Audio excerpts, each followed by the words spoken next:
She got a shot still. Yeah. Look, my son just sitting here with his mouth open. Jay, say hi. Say hi. What's up, buddy? How you doing? Yeah, so I've been explaining to them how, a lot of things are changing and things are shifting, and they are really they're interested in it, and they're in tune, and they have their own, input and things like that. But I'm just like, the more I look at things, like, it just seems like a never ending nightmare sometimes. I'm just like, why can't people just see how if we just all come together and like just think on one accord, like it feels like it would just push it forward, and it'll be like a bigger change. I don't know. Because I'm literally just sitting here just So the last thing we looking to see is we looking for the people, IAT, to do a Sweetwater return ceremony.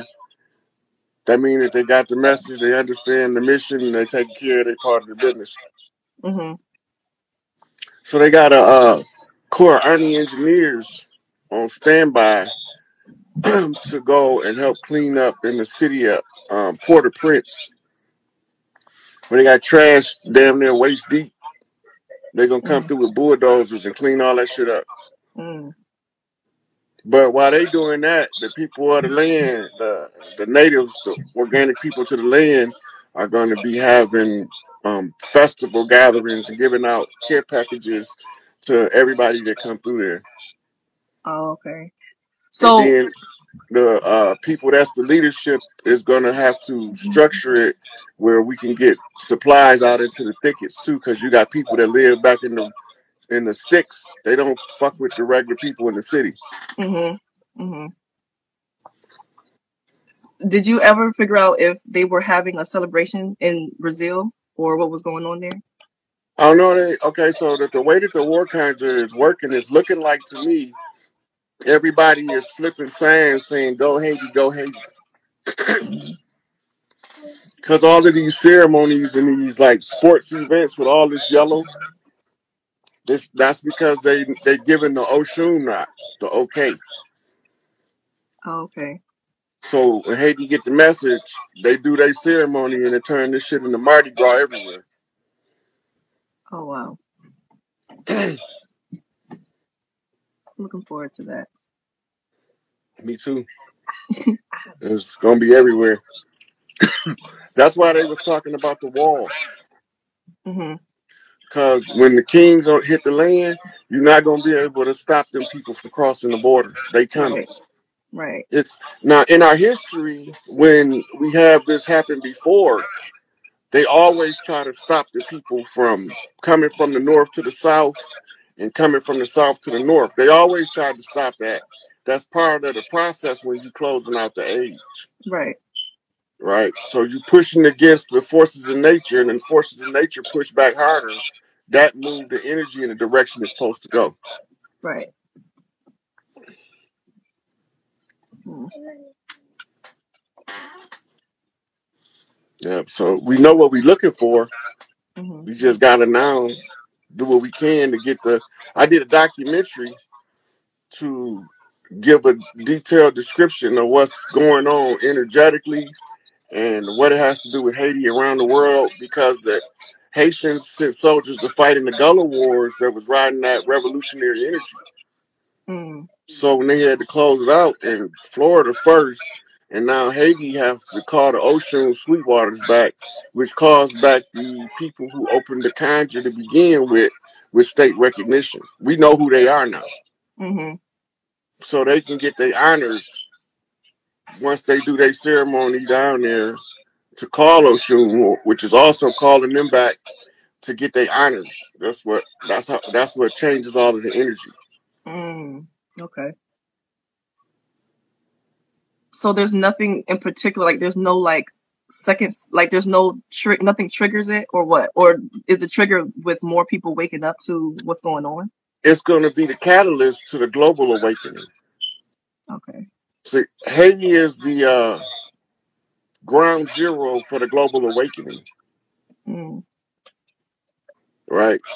So once they pop, it's like a nuclear explosion. Everybody gonna start waking up.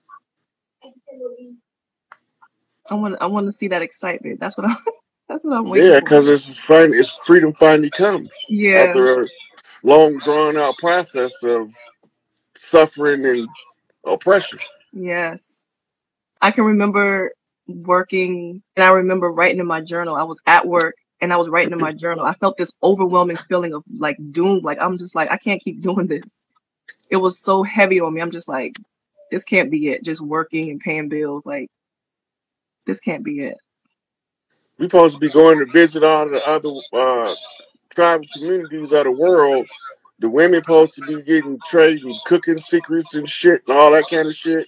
Mhm. So whatever kind of different cultural things that they want, we supposed to chaperone women around the world to meet their sisters around the world. Mhm. They cut the global network off and the divide and conquer, Mhm. right? So now Mhm. we coming out to divide and conquer. We got to get back to the women feeling comfortable enough to be around the sisters so that they can identify the frauds. You see, they've been so traumatized by the frauds that some women can't tolerate other women. Right. That's part of the conjure, Right. right? So to get past that, they have to learn to trust other women again. And after what they probably went through in a prior life, it's difficult. Mhm. So that's why the doula center serves so many purposes for the community. I was surprised that that Earth allowed them to remove them and replace them with these hospitals. Because at the doula center, they help to do the women's group that use mitochondrial love energy to heal each other in a group. Mhm. Right? That's what the sister Hydeia was doing with the goddess glow up. And that's why I always get that as a reference because she already doing it. And then you can go look at what she's doing and even see what it looked like. Right. And for the sisters really in tune, not only will they see it, they'll feel it. Mm. And they'll say, that's what I need to do for my healing. And then they'll, either organize their own or participate in her next session. Right. And that's what also helps with the healing or like trauma from past. Yeah. Yeah. When you turn the mitochondrial up, it's like just like turning the healing on. Mhm. The placebo effect then gets multiplied by thousands when enough women is congregated in that energy. Mhm. That's part of the symbol effect. And it You know. only takes that one time, or is it something that happens over like in a as for a process, or does it just take Well, like? the women can turn it up in enough places on the planet where when you leave, the other women that's vibrating on that frequency help keep your energy up. Okay. Right? And then the effect that it have on men, some of them women gonna love that shit. Right. They gonna love that shit. But when you don't know how to use your feminine energy to positively affect a man, then you don't know what you're missing in your Mhm. relationship. Mhm. Yeah. So I have one question. Well, another question. My aunt would always tell me that I look just like her mom, and as a child growing up, I'd never understand. I would always hear her say it, but I never understood it. And then once, as I was an adult, she sent me a picture, and I literally look just like her. And Was I she just gone before you was born? no, no. But we weren't close to her though. Like it seemed it's a lot of unsettled things going on Yeah, on my mom's side. So yeah. There's a lot of families like that. They gotta clean mhm, that shit up. okay. And I Everybody felt gonna have to. Yeah, they're gonna have to face it sooner or later. yeah. I feel like we're so close. I feel like I get these uploads or whatever, and one time like my entire crown chakra was just lit up one night, and I was getting all these messages, and it was from my mom because she passed away too, and it was from my grandma, And clear as day, like she was literally telling me, giving me information to tell other people. And then I feel like now that my aunt, she wants to put together a family group, and it just seems very like small talk. And I want to be the one to just be like, okay, who needs to say something, get something off their chest? Because I just feel like it's just like, good morning, hey, how's it going? Just like small stuff. But I feel like there's like so much stuff that needs to just But be. instead of people trying to get it off their chest, they talk about what if we heal from this. Mm, To put it in the quality or the probability of healing increases the possibility of the healing. So mm-hmm. instead of just dumping what's on your chest off your chest, say, let's see if we can heal from this. And this is the Right. thing I want us to, you confront generational curses. Yeah, definitely. Personality quirks are natural, but to stay in the long term divisive family feud, that's not natural. Mm-hmm. It's natural that you the same age as your cousin, and every time y'all trying to outdo each other when you get to Big Mama house, and then y'all try to make teams. That's natural. Mm-hmm. But to get in y'all 30s and y'all still trying to keep the teams up instead of joining forces, that's not natural. Right. Because the natural progression of life is supposed to teach you the value of family and the value of family unity and the strengths that come with it. So then the petty beefs, all of those fall to the side. The most Mm-hmm. traumatic ones for us to gonna be to heal from is that secret squirrel in the family sexual abuse. Yeah. That's gonna be the hardest one to heal from. Cause don't nobody want to admit their favorite uncle is a pedophile. Mm-hmm. Or their favorite auntie, for that matter. Mm-hmm. Some of them do it Wow. too. Okay. Okay. So it must be something, because since you brought that up, that has happened on my in my dad's side, but not it happened on my dad's side. And I feel like the person that did it, they tried to see where my head was at. And I'm like, oh no, this shit ain't going down. And to me, it's not even the fact of like, oh, I knew that you did it to other people and now you did it to me. It's about like the fact that he still feels like he can do it. So I want to know, like, how I was trying to figure it out was like, okay, I've already told his wife Before about they it. destroyed the sisterhood, they used to have a gathering of mothers, Mhm. right? And to discuss how they would deal with it. And his age is always a key factor, Mhm. right? Because you expect a 12, 13, 14, 15-year-old to do something, but you don't expect the same behavior out of a 30-year-old, Right.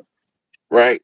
So the mothers would use that as a gauge, the tool, and then they go over his history and his family history to find out how best to help him, or if we just need to get rid of him. Mm. So But you're saying normally, that? normally Go by ahead.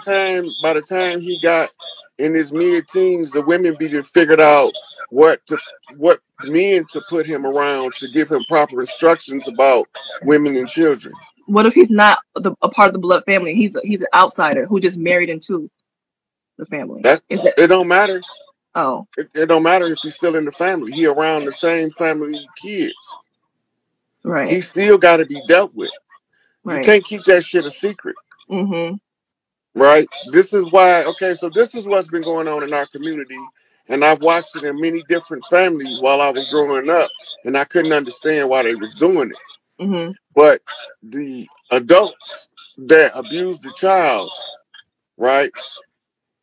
They don't say nothing to them, and then they shame the child into silence and tell them they can't tell the good man that the bad man did something to him. Mhm. Right now, the justification was that if somebody corrected the bad man, then he gonna go to the other bad men, and they gonna come back and they gonna lock his ass up. So the women trying to keep the good man around end up protecting the bad man, but it keep hurting the children. Mhm. It creates the cycles. Instead of fixing him when he young, my father said you been a willow when it's little, because when that motherfucker grown, it don't bend much, Mhm. right? So you teach them the etiquette and the behavior of how to treat people and how to respect the youth, because that's the future. And they Right. won't abuse the children when they become adults. But when you covering that shit up because they was kissing on their little cousin, and you trying to cover it up for him and never correct him, he can't never get that behavior corrected when he's young enough, right? So that shit got to stop. You can't. We ain't finna do that. We not finna do that secret squirrel shit because the children just keep getting hurt over and over again, and the bad man keep being in a position to do it because don't nobody want to tell the good man that the bad man doing bad things to the good kids. And now he's creating monsters out of the hurt people hurt people. The way that you hurt me, the way that I'm gonna hurt somebody else type shit. Right. So you got to know how to stop that shit. That was taught. That's Roman in origin. Their philosophy is the greatest love between the man and the boy. But it goes back to Babylonian sex magic and Talmudic priesthoods sanctioning the abuse of Goyim children. That's where it traced back to its origin, where it became part of the religious institutions and the priesthoods. And that's why don't matter which religion you get in, all the priests is touching on kids in every religion, right? Because that's what the root of the religion is. The Babylonian sacrificial rites, or the sacraments is what they call them. And the sacraments is the blood rites and the blood rituals. So when we had to go to a conjure war, it was because Big Mama said there was too much blood being spilt on the soil. And she said Mother Earth was crying. So she said, y'all figure out, make it into a spiritual war, take it off the earth. And that's how you get in the conjure war. So now we win the conjure war for the explicit purpose of cleaning the family trees up. So we start doing training at the doula center. They the ones who teach you the family arbitration, right? Because the family member need to correct the family first before you throw them to the state. The state is for the ones that can't nobody fix. Right. So that's why you have different levels of jurisdiction over the youth. Conjure war mean that you use spiritual rituals and practices in order to fight a war that would otherwise be fought with blood and guts.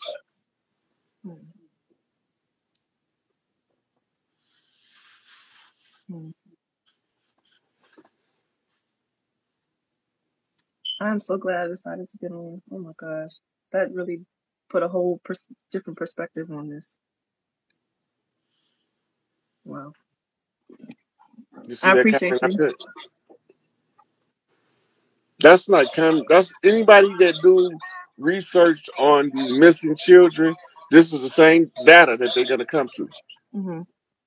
This the same. All this is the same data I came to. Yeah. So, just to be clear, for that particular subject, as far as the violation of in the family, you're saying that it should, back in the day, it was dealt with through the women, but now, what about now? Should it still the be women would pass the guy over to the men if they needed the man to correct him. Oh, okay.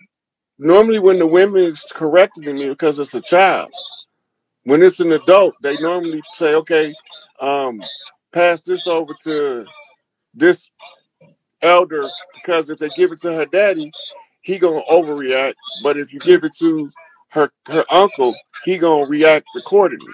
They know the nature of us and which one of us to assign to go correct that motherfucker. Right. Okay. Like, they not gonna send me. I'm the last one they gonna send. When they send me, they already know what to expect, so they're not gonna send me. But they'll send one of my brothers because they're gonna get a different approach to the problem. Right. Okay. That makes sense.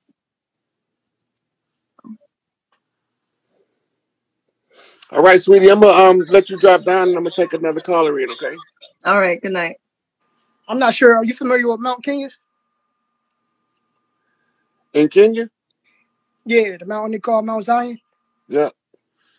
Yeah, so I'm actually kind of affiliated with the ambassador of Mount Kenya. So I've been following him. And it's funny because I got, I don't want to say put on, but I was on He was Facebook. he was the one who gave us the report when they said they was about to send some motherfucking wham wham over to them about Black Panther, right? He Yeah, was yeah, like on the front of the reporting on that. yeah, The guy you talking about? yeah, yeah. Okay, I know you're talking about. I always want to make sure I'm on the same page with Yeah, so it's funny.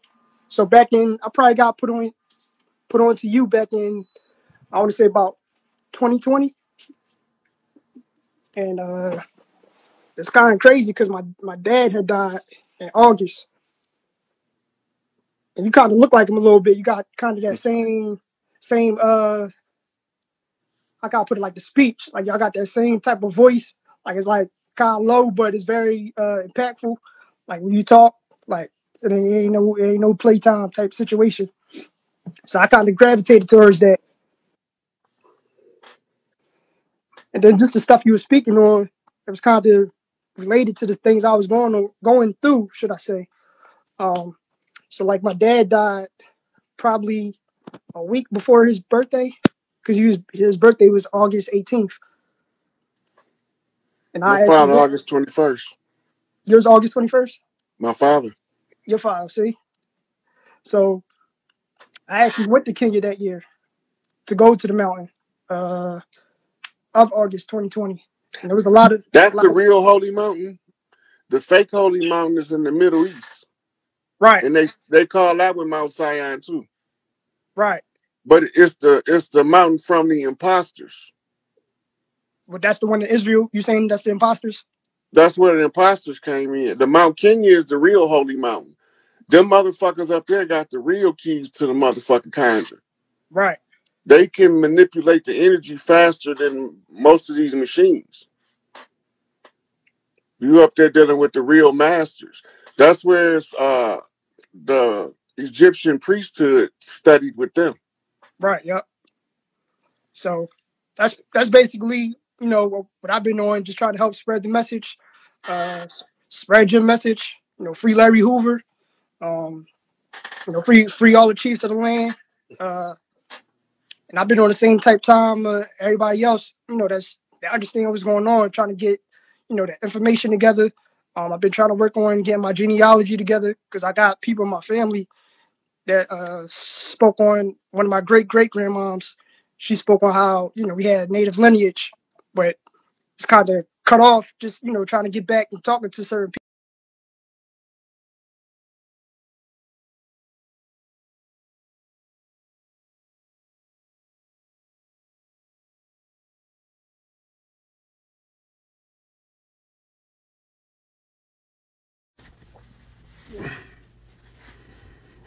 So, we got some invites to do.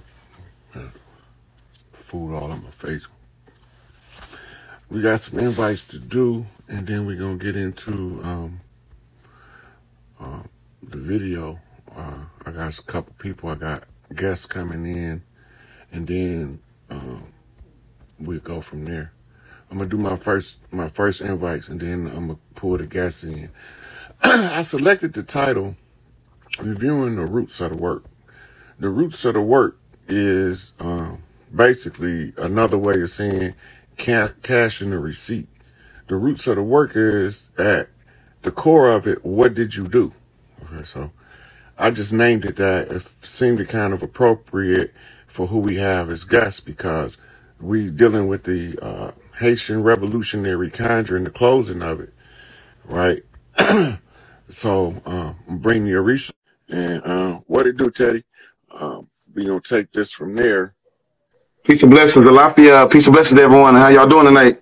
Man, I love the shit out that hat, man. Man, I appreciate. I've been getting some crazy reviews on it, especially in Mississippi. Yeah, they Hat Place. They gave me a bunch of hats and asked me to do some of their hats now. So that's kind of funny. How you doing, guy? How you doing?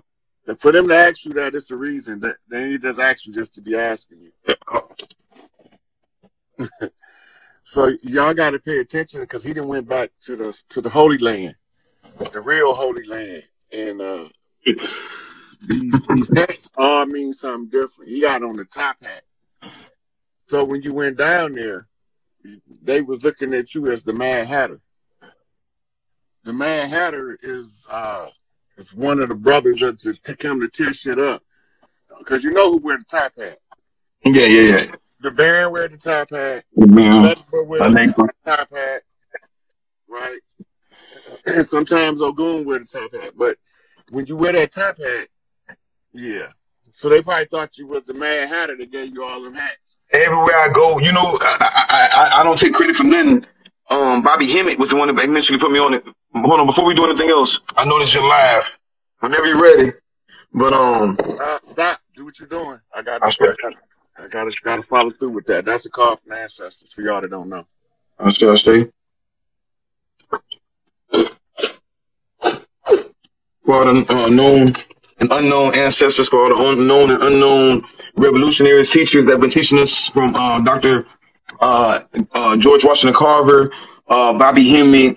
There's so many more, but I always want to say something. We got to show love to our ancestors and all the great teachers, known and unknown. I say. And most definitely respect to you, OG, for the knowledge you're putting out there for us. The Phoenix, who's going to be on here shortly. I say. Well, I'm sorry, what we saying now? Oh, you good. We're going into what you own. Well, I was going into a little bit of the topic because I named it reviewing roots out of work. You know, when you work the kinds, they call it working the root. Right. And so what everybody, all of the people that keep accusing me of casting conjures don't know how dumb they sound. I came to make the motherfuckers who had open conjures close that shit. Why would I open one up at the close of the age, which is an asinine thing to do? So that lets you know that they don't even know what the fuck they talking about. Or option two, they agents. I've noticed something. I've been noticing a lot of people being in the live don't really be for it. But it's a trillion things you could be doing while you're here unless you're an agent. So some people, they just try to just talk. People don't even have knowledge anymore. You just talk to hear some talk. You know what I'm saying? And they missing everything. Sometimes with the word, like they getting caught up in messages, they getting caught up in all this. But you just find you something to do. You know what I'm saying? Ever since what you asked me to do, I did it. And when I did it, I can tell you for myself, for my business, for my family, things change immediately. I can't go into like paraphrasing it in 5 minutes, but when I tell you, I was just walking through communities and people were just acting real different to me, whether they've seen any of my videos or not. They were just responding to me different. When I went to New Orleans, it wasn't 5 minutes. You can ask anybody. It wasn't 5 minutes into New Orleans, but people approached me like, "Yo, pop the trunk. We want whatever you got." You see what I'm saying? When I go to Mississippi, the white folks open the door for me. How can we help you, sir? You know what I'm saying? So what you said came true, and we just got to get back into our rituals. And tonight is a powerful full moon. I think that we let so many full moons and eclipses pass us. I'm not saying that you're supposed to utilize every single one of them, but we really need to start tapping into our rituals more. And what you did to help me, and the rituals you was explaining to me, and I did it. I saw immediate results. No cap, no lie, no pun intended. So appreciation. In order to be able to move that energy, you had to be spiritually strong, so to speak. Your rank high in the spirit. Your spiritual essence strong. You're gonna see immediate results. And then they wouldn't have had you put in the work you did 200 years ago, right? Or 250 years ago, if they thought you wasn't going to be able to close it out now. I see. You know what I'm saying? So when everybody is called, they can't use half-assers. When you finna do something this big, you can't use half-assers. The only thing the half-assers can do is half-ass their way out the way. Because they only in the way. So now, when you know, that's why I keep reiterating it over and over. All of the masters you read about in the books is back. I see. They all back. Every last one of them. They back. And you know what's funny? In the prophecies, all those prophecies, they're saying the exact same thing. They're coming back. They're coming this.